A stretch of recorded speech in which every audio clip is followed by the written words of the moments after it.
Simple है। आज की वीडियो यूपीएसआई वाले बच्चों के लिए होने वाली है।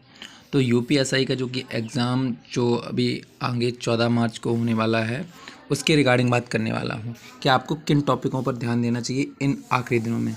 तो मेरे पास है ये जीएस दृष्टि, चित्रात्मक प्रस्तुति, राज्य दृष्टि उत्तर प्रदेश। तो एक उत्तर प्रदेश का जो पार्ट है वो यूपी के जो बोला जाता है वो बहुत बड़ा मायने रखता है यूपीएसआई के लिए।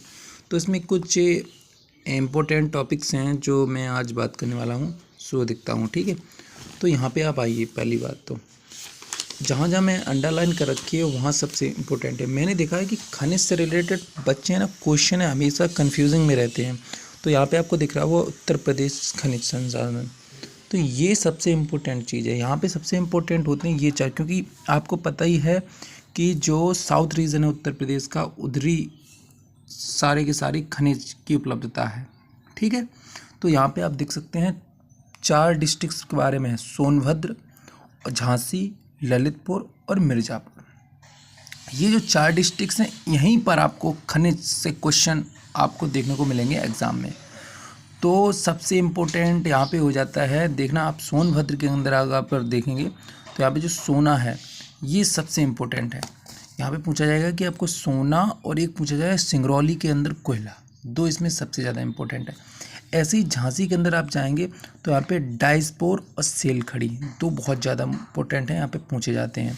ऐसे ही आप अगर ललितपुर में जाएंगे तो सोनराई जो क्षेत्र पड़ता है वो तांबा के लिए है, जो ये सबसे इम्पोर्टेंट है यहाँ पे।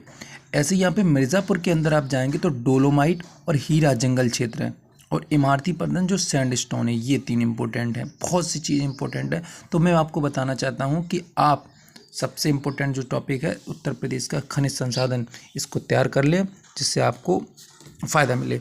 और यहाँ पे एक क्वेश्चन मैं और दिखा देता हूँ उत्तर प्रदेश के खनिज से रिलेटेड।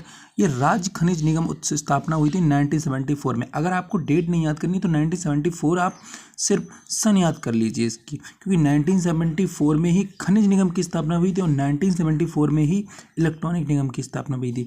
और 2-3 और इम्पोर्टेंट क्वेश्चन है, जैसे यूरेनियम के प्रमुख क्षेत्र है ललितपुर, और हीरा का प्रमुख क्षेत्र है बांदा और मिर्ज़ापुर। बांदा चित्रकूट वाला है, और मिर्ज़ापुर जो सोनभद्र इधर पार पड़ता है।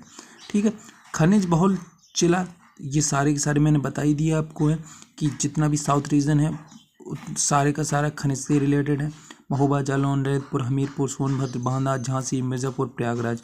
तो ऐसे ही छोटे छोटे वीडियो से मैं आपको बताता रहूँगा इन 15 दिनों या फिर जितने भी दिन बचे हुए हैं कि आपको किन किन टॉपिकों पर ज़्यादा ध्यान देना है। ठीक है, जय हिंद।